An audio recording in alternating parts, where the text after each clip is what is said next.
悉，突勒国内所有军队，虎师、鹰师、豹师，统一归大元帅齐格统领。是。齐格，在。立刻命各军筹措粮饷，准备开战，集结虎师主力，向敦煌运动。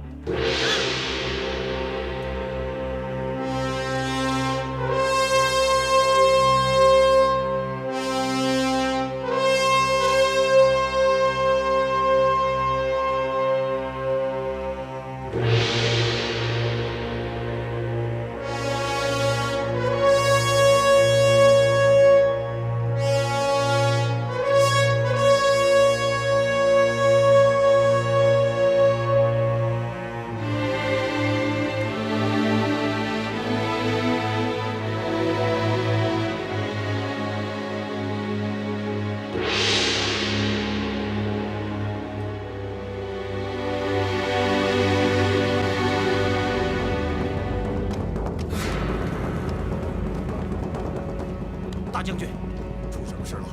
自昨日起，突勒骑兵四处剽掠我敦煌附近的镇店村庄，迄今为止，已经有10几处镇店，30多个村庄被洗劫，粮草抢劫一空，人口也全部被贼所掳。什么？突勒骑兵劫掠我大周边境？正是。不光如此，前军斥候发来快报，突勒的3个虎师、2个鹰师、3个豹师正全速向敦煌推进。这是怎么回事？元方率使团到突勒和亲，怎么边境反倒紧张起来？大将军，突勒骑兵在边境肆虐，百姓可是遭了大难呐！您快拿个主意吧！擂鼓巨将，是。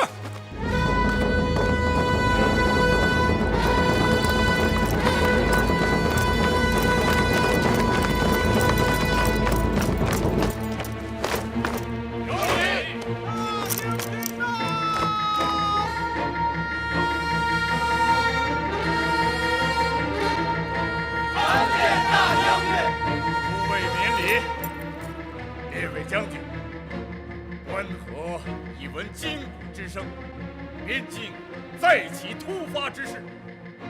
以3个虎师为首的突勒主力正在全速向敦煌推进，其游骑军更是四处剽掠我敦煌附近的村庄镇店。形势紧迫，我等必须做好充分的准备。朝廷不是与突勒和亲了吗？怎么又要打仗？大将军，战事一起，使团怎么办？公主怎么办？是。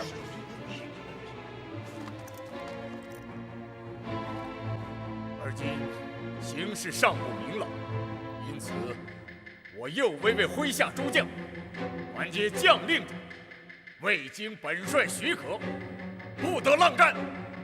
谨遵军令。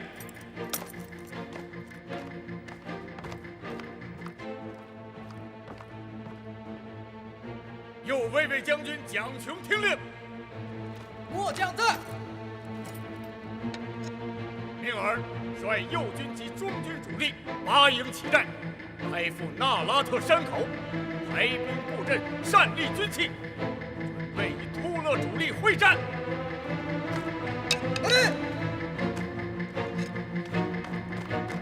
我军将军冯开听令。末将在。命儿率左军飞熊、飞虎、飞镖、飞豹4个骑营，即刻整装出城，消灭劫掠我边境的突勒骑兵，救回被掳百姓。得令。副将刘玄立听令。末将在。命儿麾下的前军斥候，随时将突勒军队的动向向本将禀报。得令。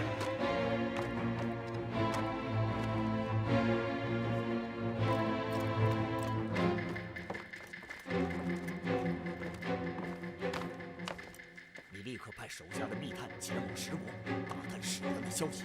是。此事绝密，不能让任何人知悉。末将明白。元芳，这究竟是怎么回事？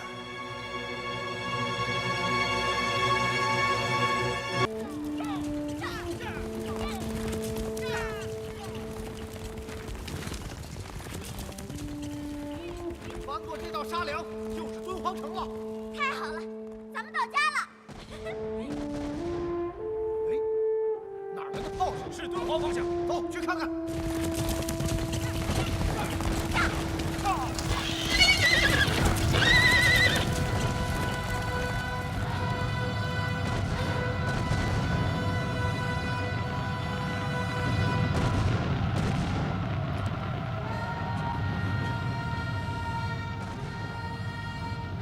动作好快！元芳，而今城池被围，我们如何才能进去？踹营进去，杀出一条血路。又来了，就凭咱们几个人还想踹营？走不到半路就被秃勒人点了天灯了。那你说怎么办？大家原地休息，天黑后再做道理。是。走，驾！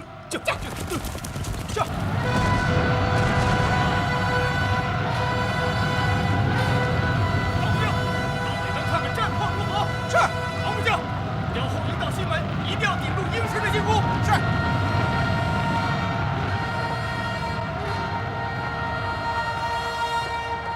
大将军，秃勒大军收兵，命守藤军撤出哨位，将城防移交预备队。得令。赵部将，大将军，你亲率预备队彻查城防，将城墙破损之处迅速修补，以待再战。是。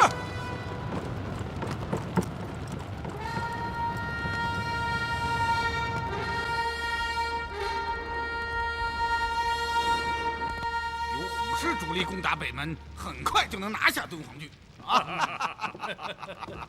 王孝杰做梦也没有想到，我们仅用了20天的时间，便集结了3个虎师、6个鹰师和12个豹师，近5倍于他的主力呀。这一次一定要拿下敦煌郡。拿下敦煌，河西走廊便控制在我们手中。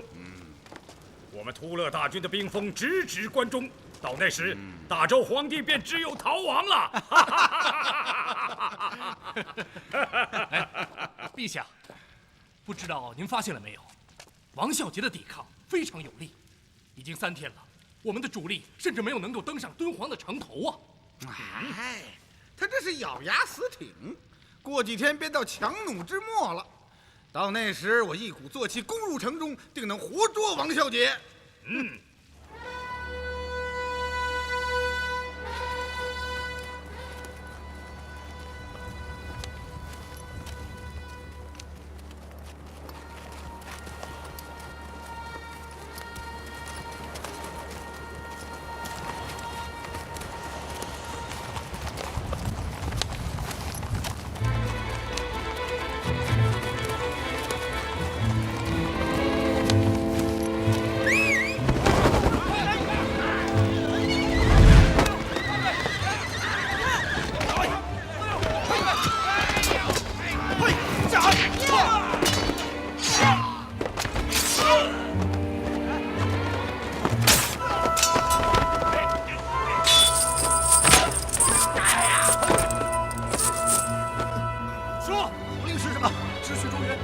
千秋，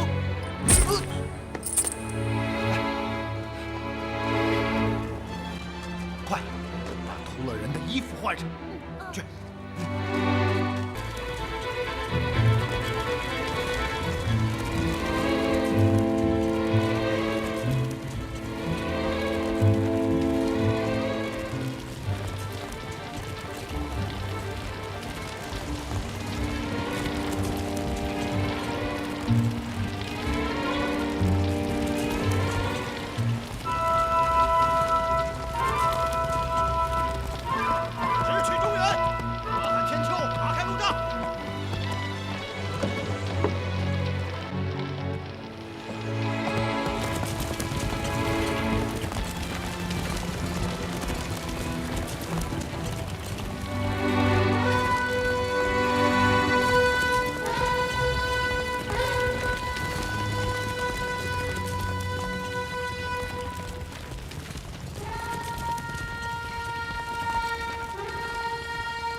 大闹一场，惊动敦煌的守军，才有机会进城。太好了，我早就等着这一刻。你说吧，怎么了？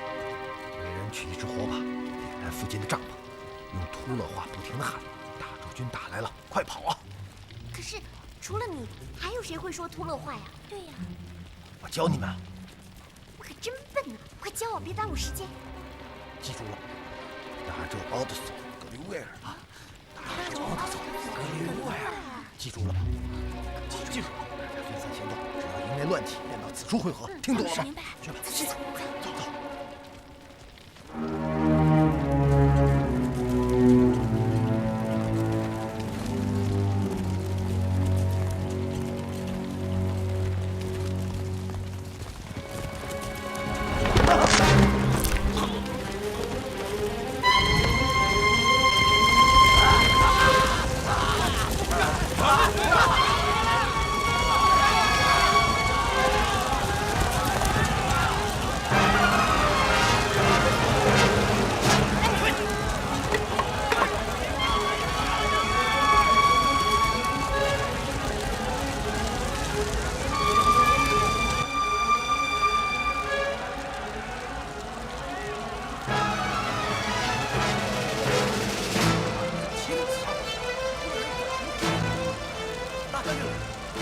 大将军，怎么回事？秃勒人攻城了吗？回大将军，不知是怎么回事，秃勒大营中自主乱了起来，很多营帐起火，众军到处乱窜。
突袭天津大营，慢！将弟兄们给我顶住！是，慢！集合！看海！大周军前来接应，马上组织抵抗啊！我们保护可汗陛下离开！你赶紧跟我！快！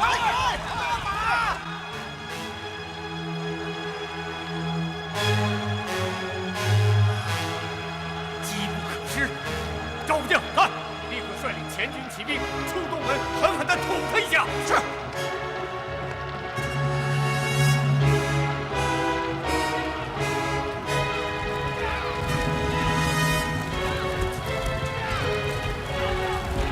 大将军，你看，大将军李元芳出动工兵发挥东河，打开城门！这是李元芳，打开城门！元芳，是你吗？是我！快打开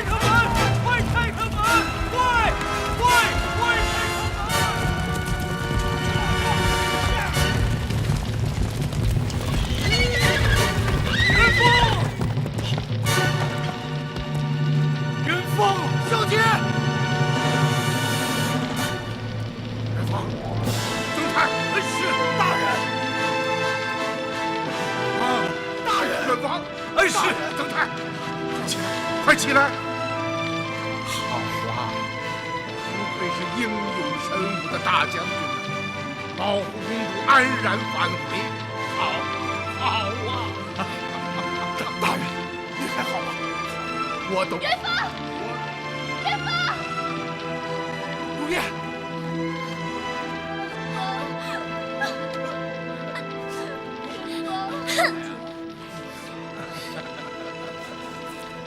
哥，心上人回来了，连贫嘴都顾不上了，这可不像你。去你的，就是找便宜。哦，公主殿下，我老公主此行可谓是凶险之极啊，您受委屈了。还好吧，就算是没有嫁到突勒去。大人，元芳无能，上负圣上天恩，下愧大人教诲。此行非但未曾谋和，反而断送了吉利可汗的性命，更险些使公主罹难。我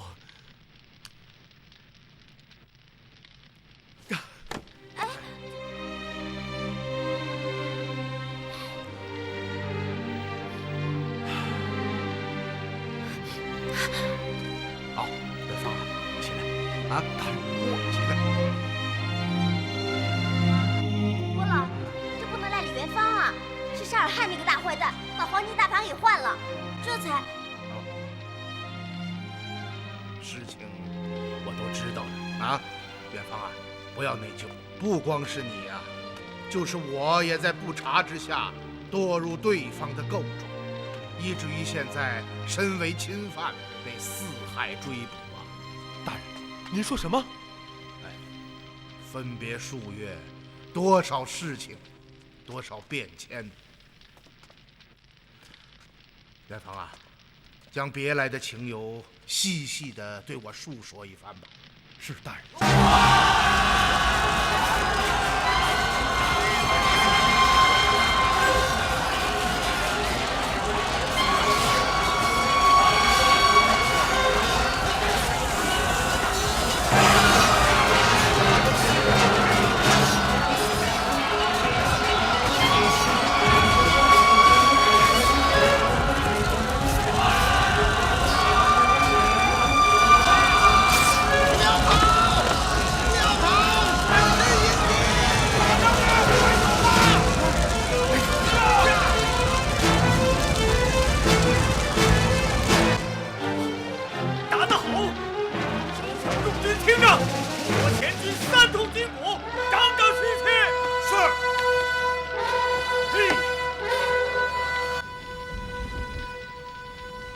这样，真想不到，这一次竟然大人都被歹人冤陷，以致亡命江湖。是啊，此次以沙尔汗伍尤德为首的歹徒所策划的阴谋，计划之周详，行事之缜密，衔接之精确，动作之隐蔽，只可说是滴水不漏。我们虽然抓住了他们一些小破绽，破获了善金局劫案和银匠失踪案，却并未触及到阴谋的核心，以致引发了一系列惨重的后果。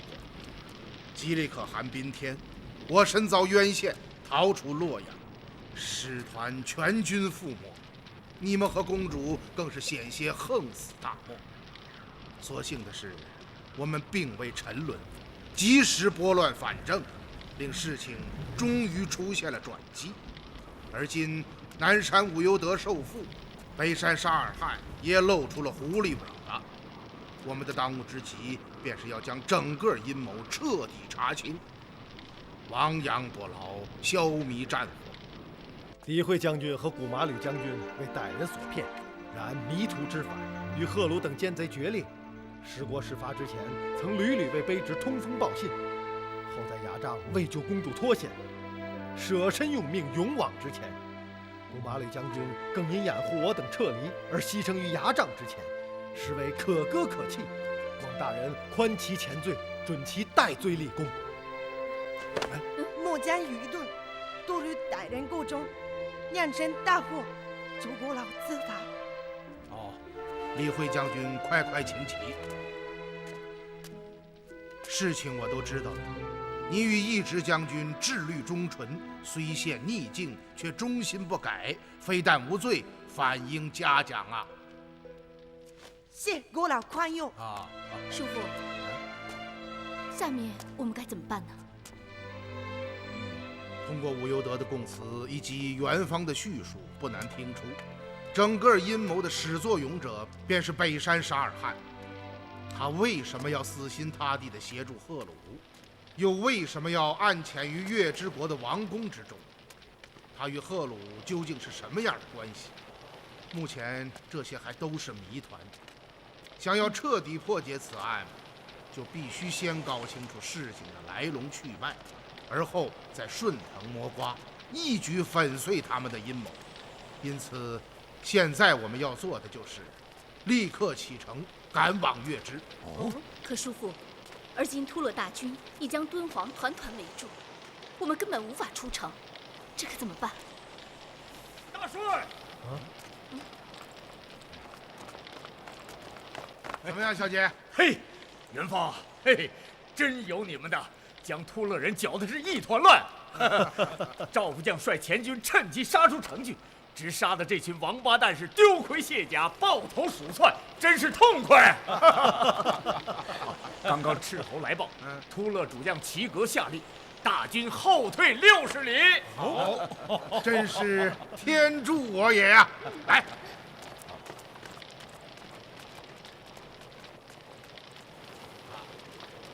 你们看，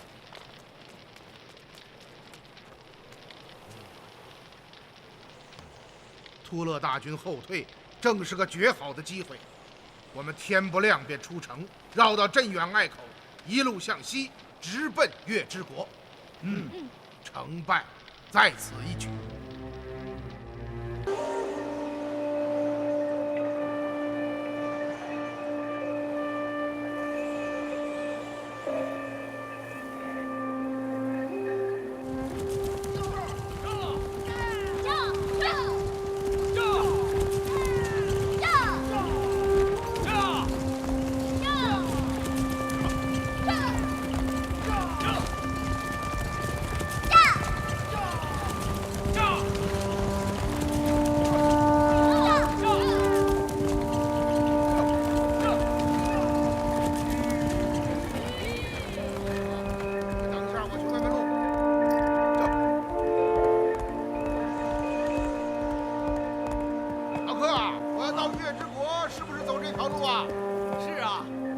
山梁就是了。哦，老先生，你们是要去月之国？正是。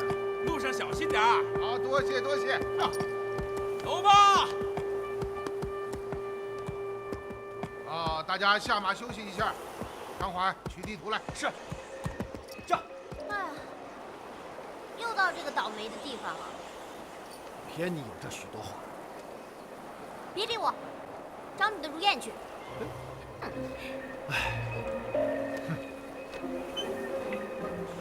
如燕，你的麻烦来了。什么麻烦？我看这个傻公主啊，也看上了元芳。去你的！元芳才不会喜欢她呢。那可不见得。那李元芳看他的眼神，很是有些怜香惜玉啊。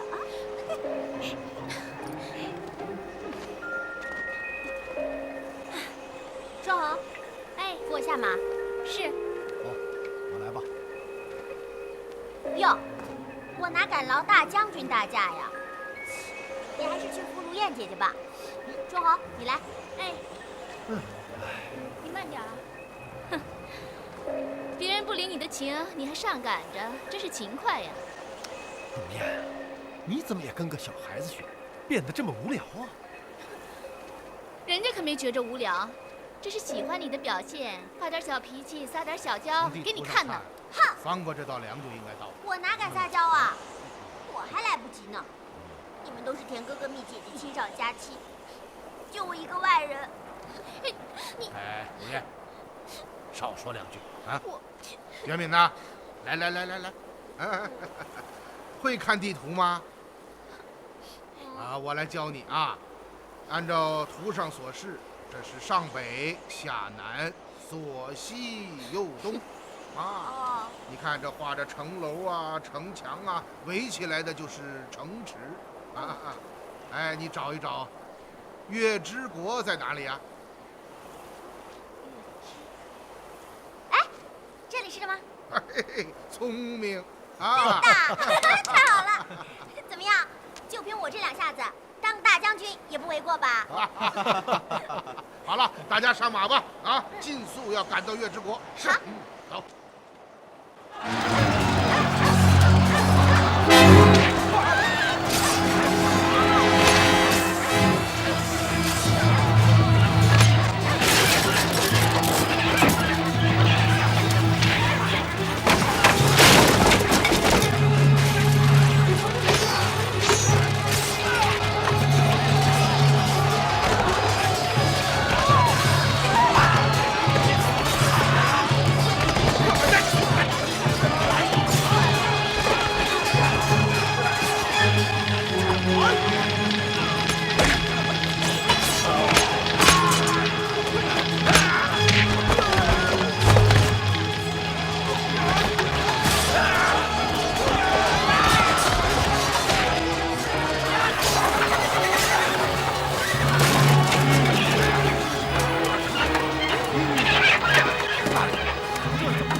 发生了什么变故？你看，那些穿蓝衣服的人正在屠杀月之人。看起来月之国被人袭击了。啊，怎么办？还进城吗？我们长途跋涉来到月之，为的就是要彻查阴谋。而且月之变乱定有原因，也许我们能从中有所收获呀。有道理。可现在城中大乱，连个落脚之处都找不到，该怎么办啊？我看这样，由此往南奔王宫而去，看看那里的情况怎么样。好，月之驿馆离王宫不远，我们到那里去看。好，哎，大人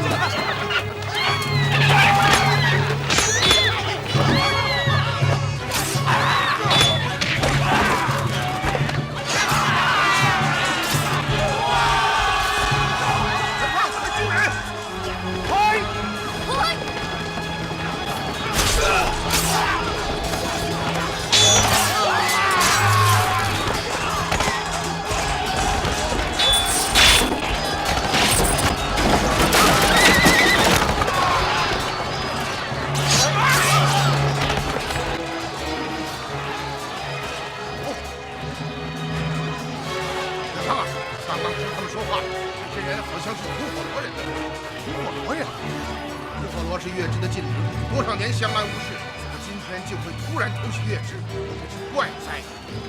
大人，也许是两家结下什么冤仇，是非之地不可久留，赶快离开。是，上马。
这些人也会惨遭毒手啊！哪里，路见不平，拔刀相助，这是我们应该做的。在下多罗汉，多谢先生救命之恩呐！不必多礼。快，诸位快请。好，大家进来吧。请进，请进。来，我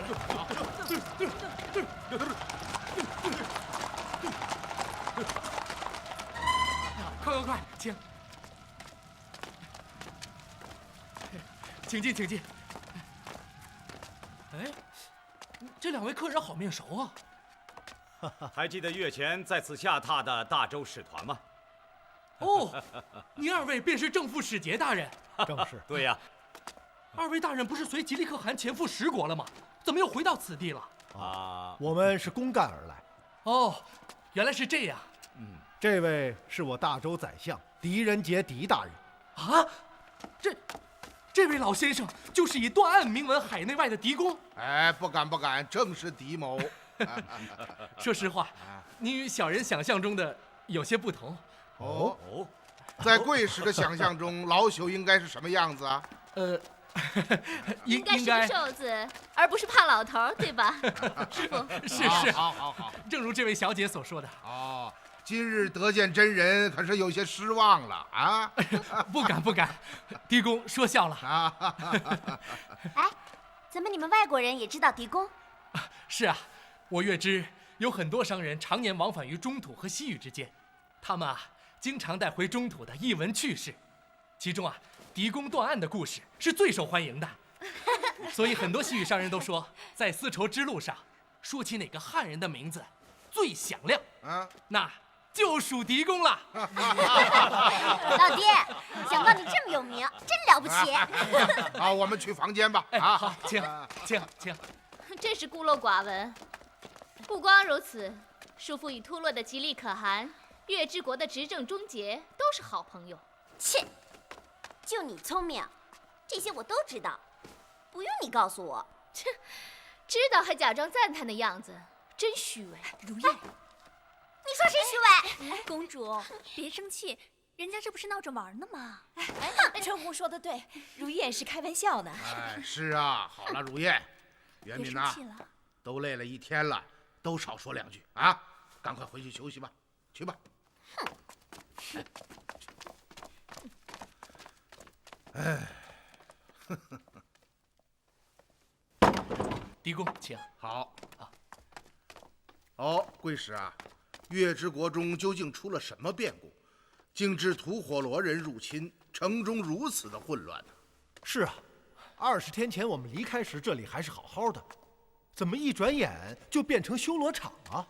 哎，二位有所不知啊，此事缘起，皆因2日前老国王差赤深夜暴卒于后宫之中。什么？差赤死了？正是。贵使，国王陛下得的什么暴病，竟如此的厉害？具体的就不知道了，只知道当天夜里，王妃纳鲁将执政终结大人、国王的弟弟维他亲王和妹妹琼塔亲王以及一干贵族大臣召进宫中，要众人立他为王。大臣们认为此事不合定制，话不投机，双方的卫队在宫中发生了激烈冲突。大臣们的卫队保护着终结大人及韦他亲王等人逃出王宫，王妃纳鲁随即下令月之城宵禁，并派遣了大批军队包围了大臣们的府邸，将反对他们的人通通的抓了起来。哎，可是没想到的是终结大人和韦他亲王逃出去之后，并未马上回府，而是带着自己的卫士赶到军营，召集效忠他们的军队，首先发难，包围了王宫。纳鲁王妃的军队闻讯赶来，双方再次发生激战，战斗持续了2天之后，蔓延至全城。不知是什么人在这个时候打开城门，引来了吐火罗人。吐火罗人参战之后，形势变得越发糟糕了。他们趁火打劫，烧杀抢掠，没有人能够阻止他们。而今，城中的形势已经彻底失去控制，要再这样下去恐怕月之国就要灭亡了。吐火罗人进城是帮助王妃纳鲁啊，还是帮助执政终结呢？城里都打乱了，分不清谁打谁，更不知道谁帮谁。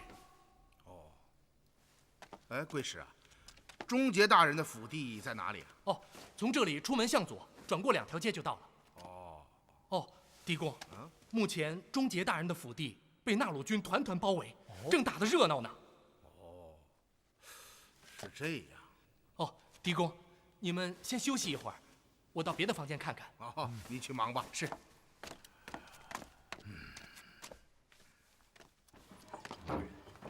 真想不到差赤这厮竟然就这样死了，真是便宜他。他死的可真是时候啊！大人，您说什么？差赤之死对于我们的调查来说非常的不利。他与赫鲁和沙尔汗相勾结，策划阴谋，替换大盘，害死了吉利可汗，可以说是罪魁祸首。而今沙尔汗隐遁行藏，赫鲁身在突勒，只有差赤才是我们唯一的突破口，也只有从他那里，我们才能够摸到沙尔汗的行踪。然而，是安氏，而且月支目前的状况一片混乱，我们该从何下手呢？祸起萧墙啊！远方，曾太，月支内乱皆因国王差赤之死引发。我们如果想达到目的，就必须要先帮助月支拨乱反正。拨乱反正？大人，可怎么才能做到这一点？月支的情形您看到了，纳鲁军、终结军，再加上吐火罗军，而我们只有这几个人，一无兵，二无权，怎么样才能止息战争呢？要想做到这一点，首先要做的就是让王妃纳鲁和执政终结团结起来，一致对外。恩师，这二人是为了争夺王位发生了冲突，要想消弭这样的矛盾，实在是太难了。虽则如此，但是我想，目前月之国这种状况是这二人谁都不愿意看到的。再不联合起来，他们就很可能被吐火罗灭亡，而成为吐火罗国的臣属。你们想一想，他们会希望这样吗？那倒是。因此，双方目前是有共同利益的，当然也就有合作的前提。终结是我的朋友，我们先去会一会他，听听他怎么说。好。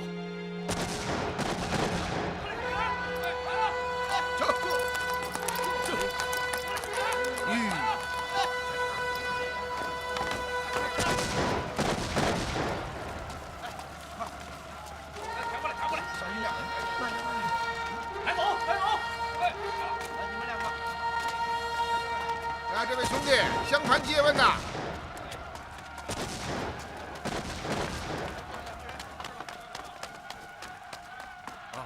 这里可是终结大人的府邸。你们是外国人吧？正是，我们是终结大人的朋友，从中土而来。我说呢，终结大人与韦他亲王率卫队攻打王宫去了。我听说这里也遭到了围攻，怎么现在？是啊，本来王妃纳鲁的军队将这里团团包围，拼命进攻。多亏韦他亲王和琼塔亲王率领自己的卫队赶到，三家合兵，将纳鲁军逼得向王宫退却。现在，执政大人已率军包围了王宫，正准备进攻呢。多谢多谢。大人，去王宫吗？我带路，走。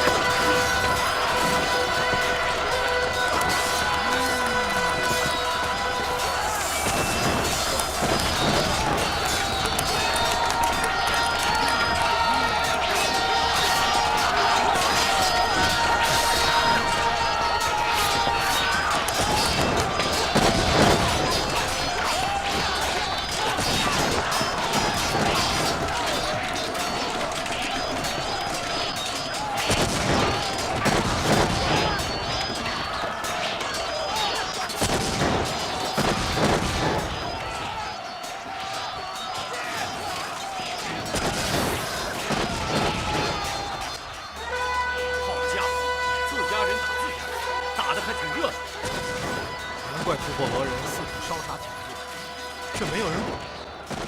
月支的军队都集中在这儿自相残杀了。哎，前方可是终结大人的卫队啊！就是，你们是不是人？在下的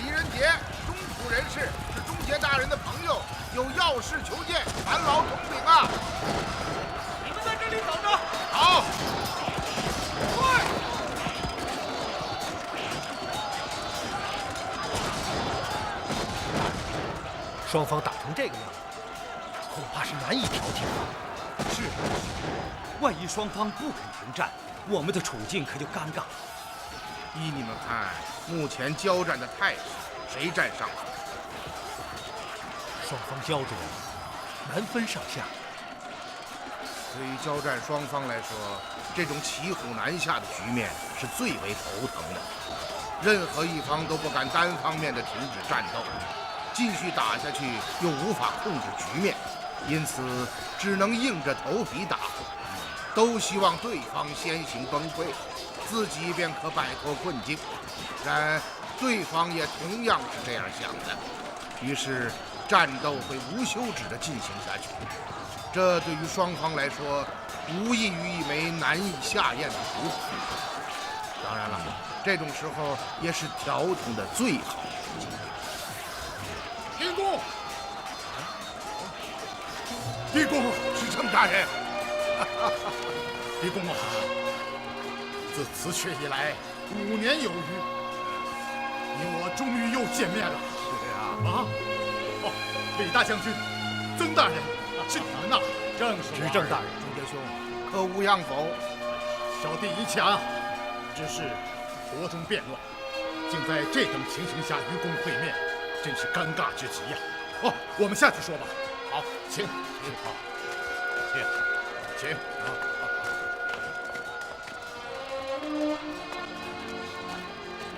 真是没有想到啊！我听说二位到突勒河亲遇到了麻烦，吉利可汗身亡，卓鲁部首领赫鲁继承了汗位。正是。赫鲁凶残好战，他做了可汗，西域诸国可就要不得安生了。中杰兄啊，我此次到月支正是为此事而来。哦，可此事与月支何干呢？执政大人还记得，我们初到月支的那天夜里，在宫中发生的坠灯之事？哦，当然记得。第二天，国王陛下就将安装宫灯的2名工匠处死，以示惩罚。那都是在演戏。其实，这一切都是贵国王差赤伙同赫鲁和沙尔汗共同策划的阴谋。什么？阴谋？是啊，这是他们早就策划好的。先由赫鲁派兵截杀使团，将我等逼得转向北行，便来到了月支国。沙尔汗早在几个月前便隐藏在这里，铸造了一只与进献给吉利可汗的寿礼相同的海兽细波黄金大盘，内装毒箭。只待使团到来，便在差赤的协助下将金盘换掉。于是，才出现了宫中坠灯那一幕。在黑暗中，差赤命人换掉大盘，这才有了发生在十国的那一幕惨剧。这些李将军是怎么知道的？当然是差赤和沙尔汗亲口告诉我。什么？亲口告诉你？是啊，执政大人可能有所不知。事发之后，我们又回到了贵国。差赤与沙尔汗将我等诱到王宫后园的废宫殿密室中，企图困死我们。这些话都是他们得意之下亲口说的。狄公就是为此而来。正是。哎呀，狄公还不知道，敝国国王差赤恐怕已经不能回答你的任何问题。他于2日前暴卒于宫中。此事我已经听说了。可沙尔汗还活着，而且可以断定，他仍在月支国中。此人阴险狡诈，城府极深，可以说是整个阴谋的核心。只有找到他，才能够彻底破解此案。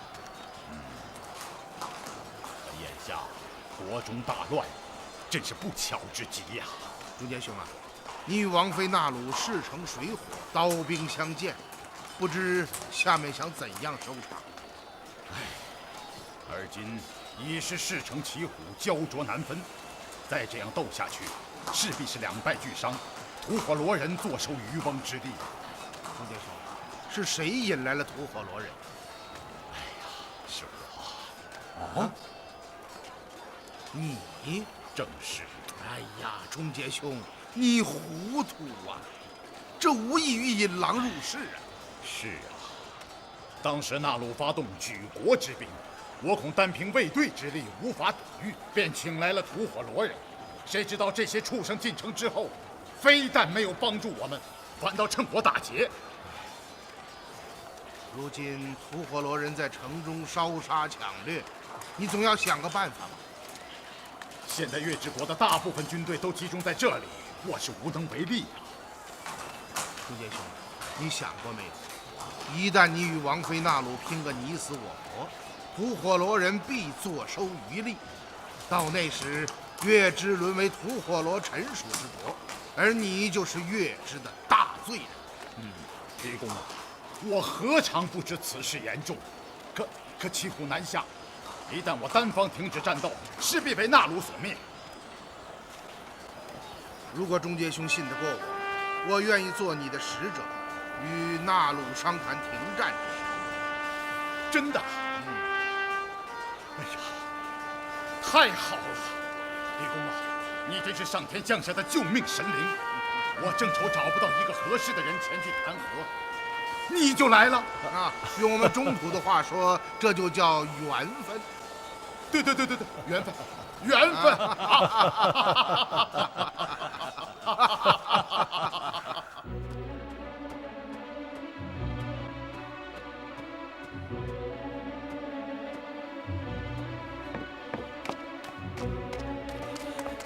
王妃殿下，怎么回事？为什么不打了？中杰军主动撤出战斗，他们派遣使者求见殿下。使者？正是，使者是3名汉人，有2个好像见过，是前些日子曾到国中的大周和亲使团的正副使。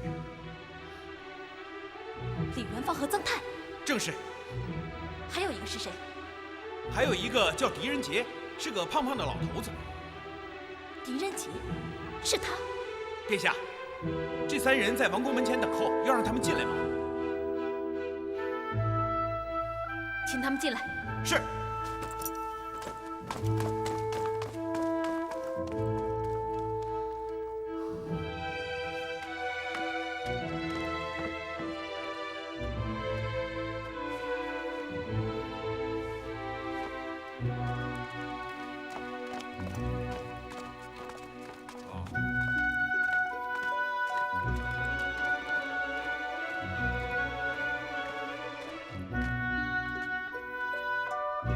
在下中土人士狄仁杰，这2位，王妃殿下应该不陌生。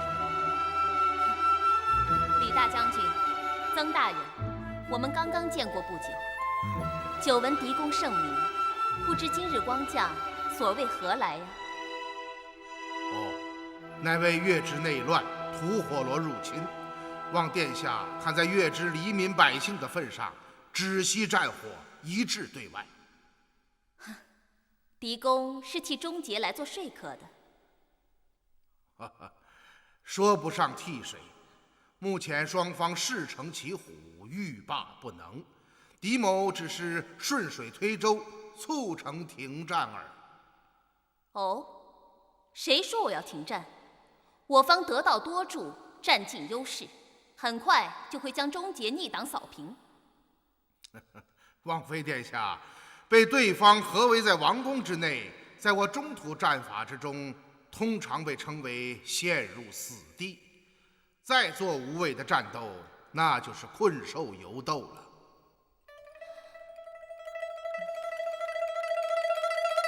如果殿下真是占尽优势，就不会请狄某进门了。我说的对吗？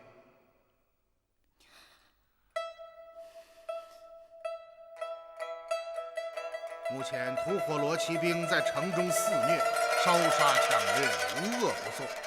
难道王妃殿下真的忍心眼看着自己的臣民惨遭蹂躏而无动于衷吗？真的希望看到月之沦为吐火罗的臣属之国而袖手旁观？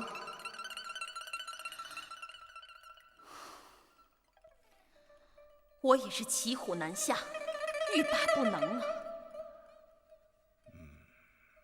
而今大敌当前，双方因克己误国，捐弃前嫌，一致对外。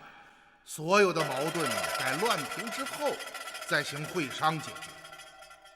狄公应该知道，事关王位西城，事情不可谓不大。那鲁想请问一句，乱平之后，此事该当如何解决？如果王妃殿下有意解决此事，我们便邀忠节大人以及韦他、琼塔二亲王进宫，当面商量出一个办法来。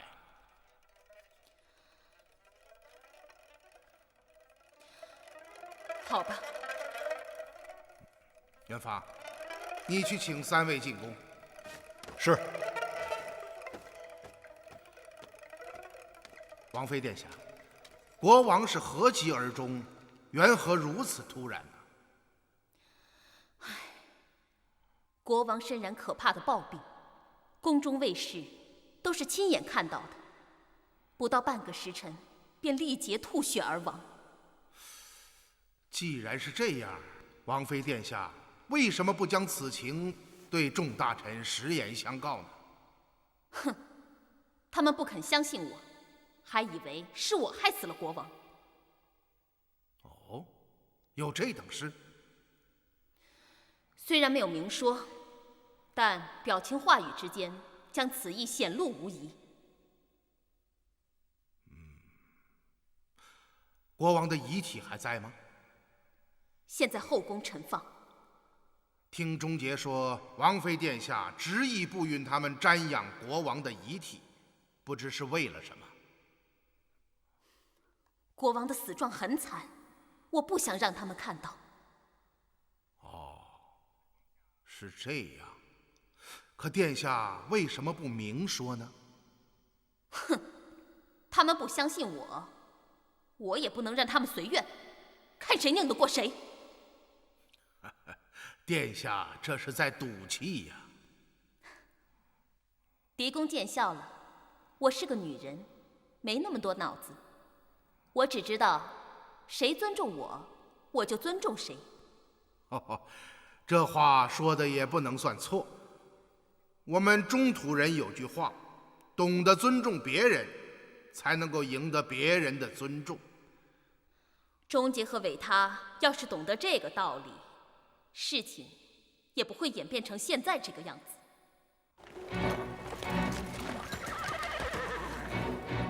那鲁蛇蝎之性，心狠手辣，我兄长差事很可能就是被他害死的。忠节老兄，你说，狄公不会遭他的毒手吧？哼，狄公为上国首相，那鲁再狠也不敢对他妄下毒手。再加上大将军李元芳武功高强，他即使想下手，也没那么容易。要依着我，就打进宫去，将那贱人杀死，永绝后患。女人家懂什么？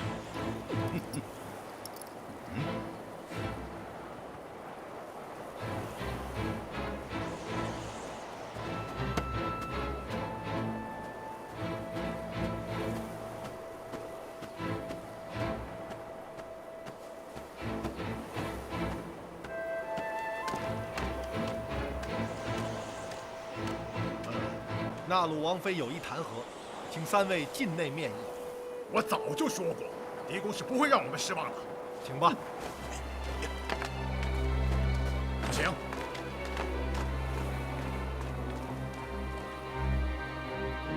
狄公不远千里来到敝国，是有什么公干吗？乃为吉利可汗之子而来。吉利可汗，那狄公应该到突勒才是，怎么来到月支呀？当然有原因，然此事不是3言2语就能够说得清的。如果殿下感到兴味，待乱平之后，我会原原本本的告诉你。好。忠节大人驾到！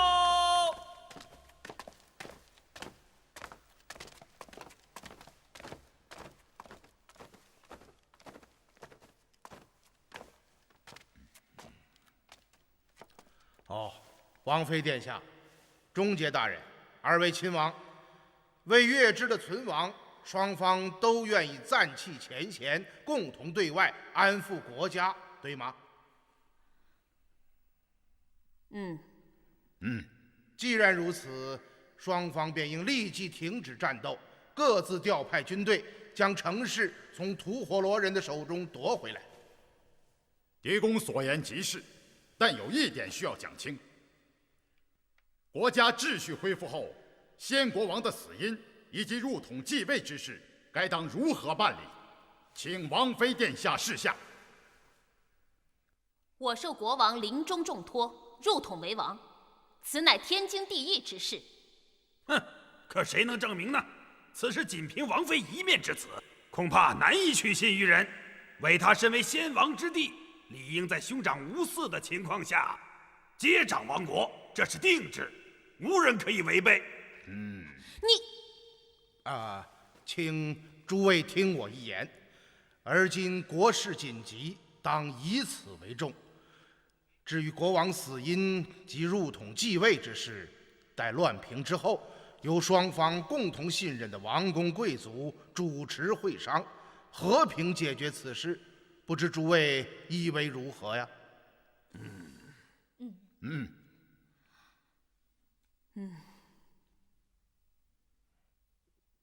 狄公为上邦首相，盛名远播，资深位重，又与我国事无干，最为公平。我提议由他主持会商。我同意。同意。就请狄公莫辞辛劳。狄某义不容辞。那就请各位整肃军马，及时出击，解民倒悬，光复国都。行军打仗需要统一指挥，难道要我将自己的军队交与钟节大人？这我可有些不太放心。彼此。王妃殿下，我看还是这样，我们双方将所有军队的指挥权都赋予狄公，由他统一指挥，怎么样？这有些不太合适吧？狄公莫要谦虚，我看合适的很。就这样吧。司堪将军，在。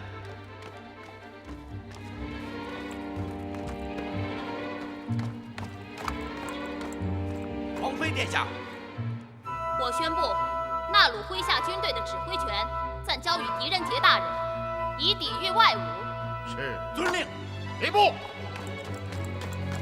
大人，我宣布，终结北他、琼塔麾下所有军队，暂交与狄公统一指挥。遵令。狄公，你是众望所归，莫再推辞。那狄某就当仁不让了。元方曾泰在。你二人立刻率司堪和礼部二位将军前往宫门，将双方军队重新整编，齐步归营，准备应战。得令。二位将军，请报。是。执政大人，君子不浪战，战则必胜。请你取出月之城的地图，我们详细的筹划一番。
界之人自相残杀，连王宫都不要了啊！他们将王宫拱手送与伟大的卡萨将军，不知里面有没有美丽的纳鲁王妃啊？啊！弟兄们，给我冲！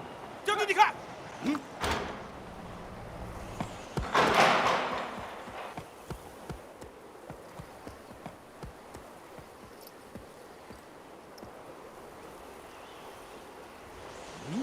这家伙要做什么？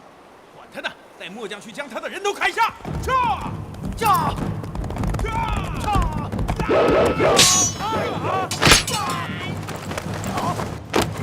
都出！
放下武器！